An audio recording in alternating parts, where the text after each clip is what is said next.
दोस्तों, पिछले वीडियो में हमने भगवान बुद्ध के जन्म से संबंधित उनकी जितनी जीवन से संबंधित जो घटनाएं उनके बारे में पढ़ा था।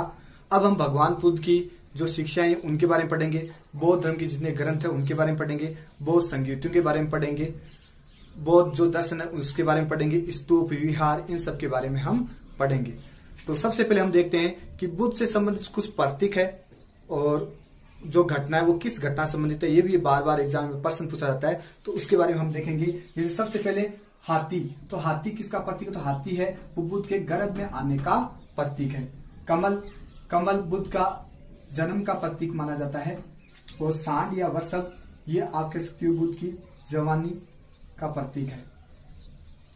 शेर समृद्धि का प्रतीक है, समृद्धि कह सकते हो या विकास का प्रतीक है, वो शेर है।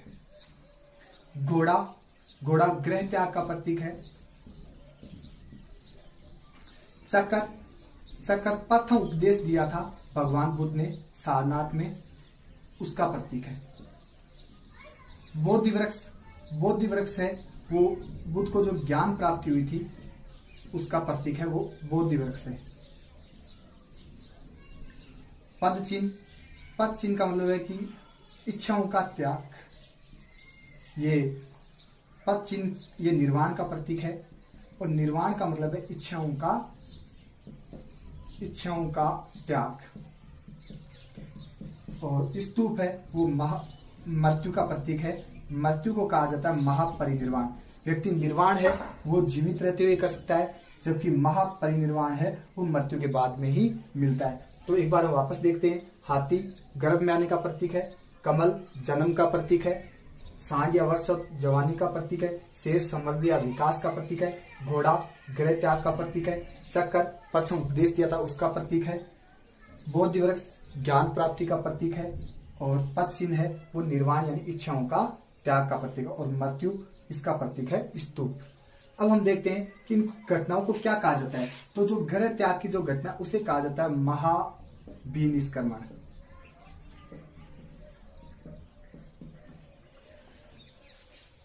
प्रथम जो उपदेश दिया था उसे क्या कहा जाता है? तो इसे कहा जाता है धर्म चक्र परिवर्तन। धर्म चक्र परिवर्तन कहा जाता है। प्रथम उपदेश दिया था वो ज्ञान प्राप्ति हुई थी, उसे कहा जाता है बौद्ध धर्म में संबोधि। और स्तूप, स्तूप का जो प्रतीक है मृत्यु और मृत्यु को कहा जाता है महापरिनिर्वाण।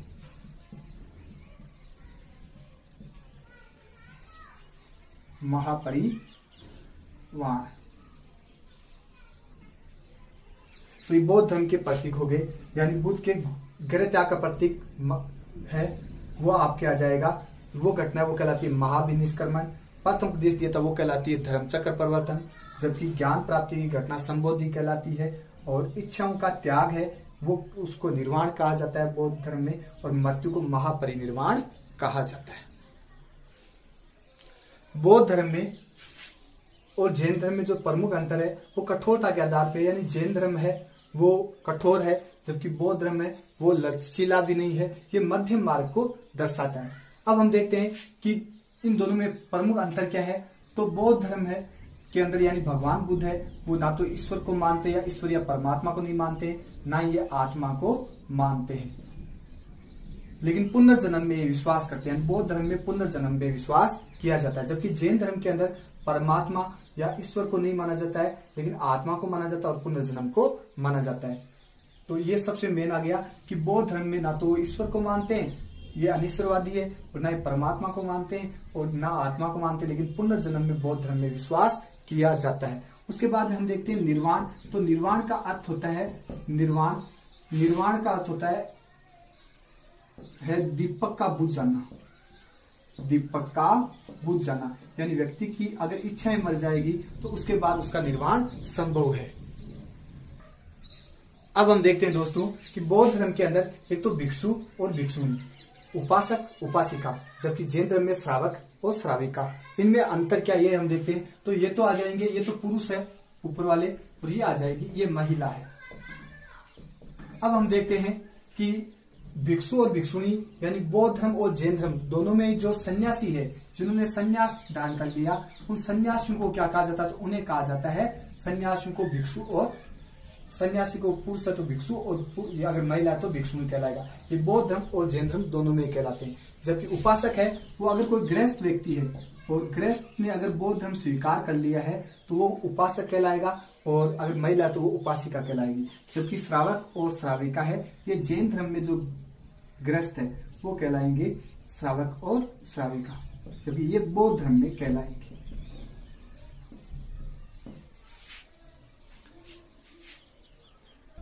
अब हम देखते हैं दोस्तों कि चैत्य क्या होता है, विहार किसे कहा जाता है, मठ और स्तूप किसे कहा जाता है, इनके बारे में देखते हैं। तो चैत्य और विहार में अगर हम देखते हैं, चैत्य का अर्थ होता है चिंतन करना, या जहां पर ध्यान लगाया जाता है वो, यानी पूजा स्थलों को क्या कहा जाता था?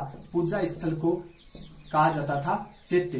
तो चैत्य किसे कहा जाता था? बौद्ध धर्म में जहां पर बौद्ध भिक्षु का वो ध्यान लगाते थे, चिंतन करते थे और समाधि में लीन रहते थे, पूजा पाठ करते थे, उसे चैत्य कहा जाता है। विहार किसे कहा जाता है? तो विहार जहां पर बौद्ध भिक्षु निवास करते थे उस स्थान को कहा जाता है विहार। आगे हम देखते हैं मठ। तो बौद्ध जो शिक्षा केंद्र है, बौद्ध शिक्षा केंद्र है, वो क्या कहलाते हैं? तो वो कहलाते हैं मठ। और स्तूप किसे कहा जाता है? तो बौद्ध भिक्षु को कि आप कह सकते हो कि समाधियां कह सकते हो। बौद्ध भिक्षु की जो समाधियां हैं वो क्या कहलाती है? उनकी समाधियों पे जो गुंबदनुमा जो बनाए जाते थे उन्हें स्तूप कहा जाता है।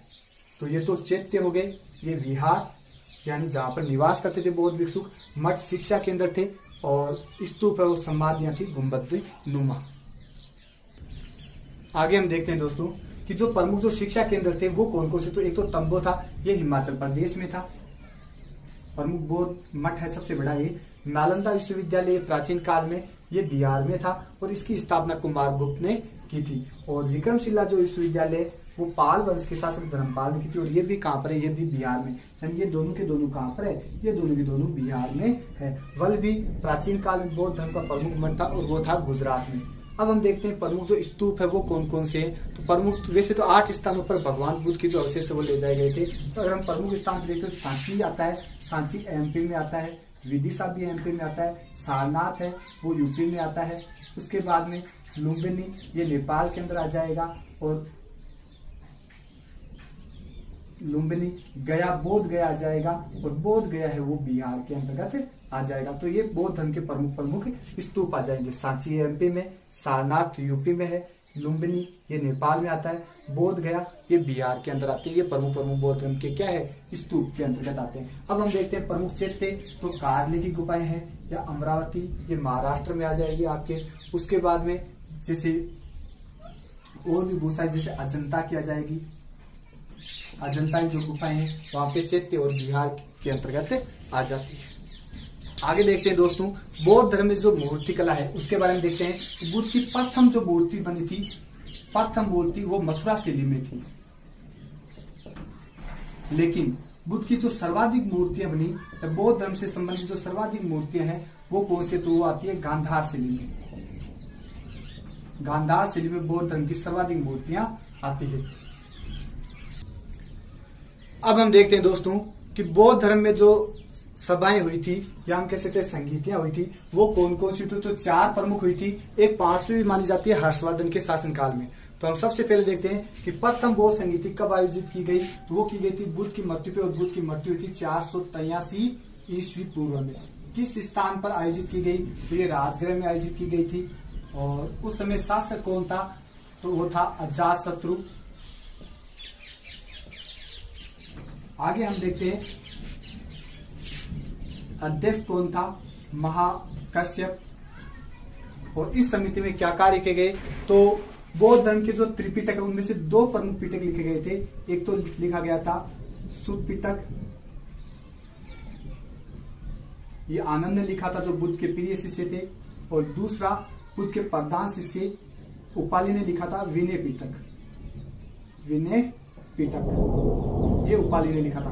तो 2 सुत्त पिटक व विनय पिटक की रचना कब की गई? तो प्रथम बौद्ध संगीति के अंदर की गई थी सुत्त पिटक की आनंद ने की थी, जबकि विनय पिटक की उनकी शिष्य उपाली ने की थी। और इसके अंदर हम देखते हैं कि सूत पिटक है उसमें बौद्ध धर्म में भगवान बुद्ध के जो उपदेश है वो आते हैं, और विनय पिटक के अंदर बुद्ध के या बौद्ध संघ में जो प्रवेश दिया जाता है उसके बारे में है। संघ के जो भी नियम है वो आ जाएंगे विनय पिटक के अंतर्गत। अब हम देखते हैं दोस्तों दूसरी बौद्ध संगीति के बारे में। तो बुद्ध की मृत्यु के 100 साल बाद में हुई थी, और दूसरी बौद्ध संगीति का जो आयोजन किया गया था वो अगर इससे हम 100 कम करते हैं तो कितने आएंगे, 383 ईस्वी पूर्व में। किस स्थान पे आयोजित की गई, वैशाली। और उस समय शासक कौन था, तो शासक था कालाशोक।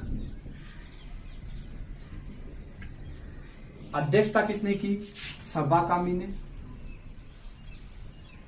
और इस समिति में क्या कार्य किए गए, तो दो बौद्ध धर्म है वो 2 भागों में बट गया था इस समय। एक तो था स्थवर और दूसरा था महासंधिक। ये प्राचीन विचारों के थे, जबकि महासंधिक है वो नवीन विचारों से संबंधित थे। तो दूसरी संगीति का आयोजन कब किया गया, 383 ईस्वी पूर्व में। किस स्थान पर, वैशाली नामक स्थान पर। और उस समय शासक कौन था, कालाशोक था। इसकी अध्यक्षता है सबाकामी ने की। और इसमें बौद्ध धर्म के अंदर एक तो स्थवर और महासंधिक 2 अलग अलग भागों में बंट गए। अब हम देखते हैं दोस्तों तीसरी बौद्ध संगीति के बारे में। तो तीसरी बौद्ध संगीति का जो आयोजन किया गया था वो किया गया था 251 ईस्वी पूर्व में। कुछ पुस्तकों में आपको 255 भी मिलेगा। कहां पर किया गया था, तो वो किया गया था पाटलिपुत्र में। पाटलिपुत्र। और उस समय शासक कौन था, तो मौर्य वंश के सम्राट अशोक था। अशोक ने अपने अंतिम समय में बौद्ध धर्म स्वीकार कर लिया था। और इसकी अध्यक्षता किसने की थी, तो इसकी अध्यक्षता की थी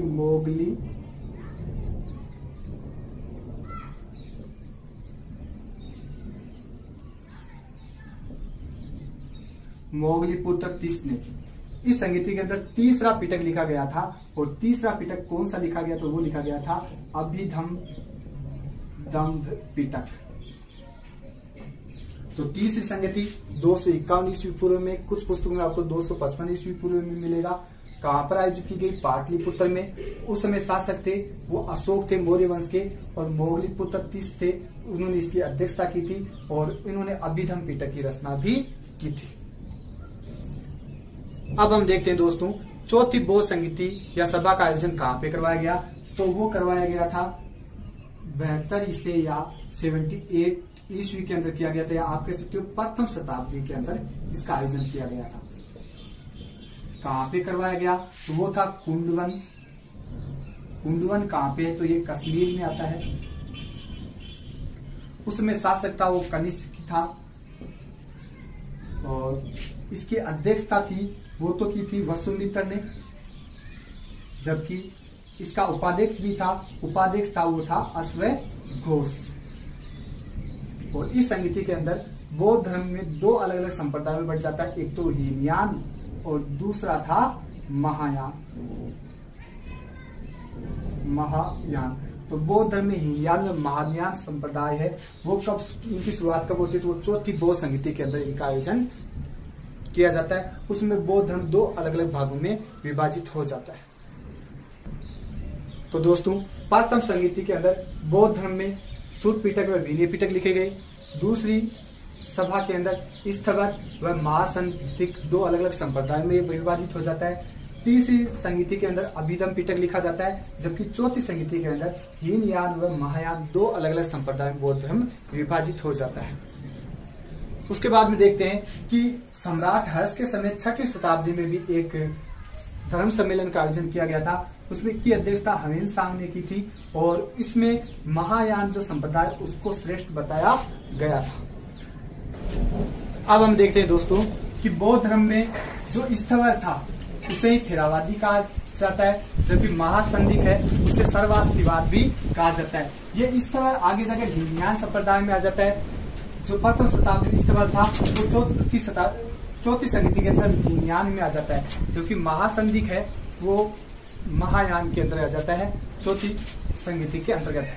अब हम देखते हैं कि हीनयान है, ये प्राचीन विचारधारा वाले थे, ये सुधारवाद के पक्ष में नहीं थे, जबकि ये महायान है, ये नवीन विचारधारा वाले थे, ये सुधारधारा के पक्ष में थे। दूसरी बात, हीनयान है वो बुद्ध को मनुष्य मानते थे, जबकि महायान में बुद्ध को ईश्वर मानते थे। अब हीनयान अगर मनुष्य मानेंगे तो मूर्ति पूजा ये नहीं करते थे, जबकि महायान है वो बुद्ध को ईश्वर मानकर उनकी मूर्ति पूजा करते थे। हीनयान वाले हैं वो पाली भाषा, जो बुद्ध ने जो जिस भाषा का उपयोग किया था उसी का उपयोग करते, उसी में साहित्य रचना करते थे, जबकि महायान वाले वो संस्कृत भाषा में साहित्य रचना करते थे। आगे हम देखते हैं कि हीनयान दो भागों में बंट गया, वैभाषिक और सैद्धांतिक, जबकि महायान है वो शून्यवाद जिसको माध्यमिक भी कहते हैं और विज्ञानवाद जिसको योगाचार भी कहते हैं, इन भागों में बंट गया था।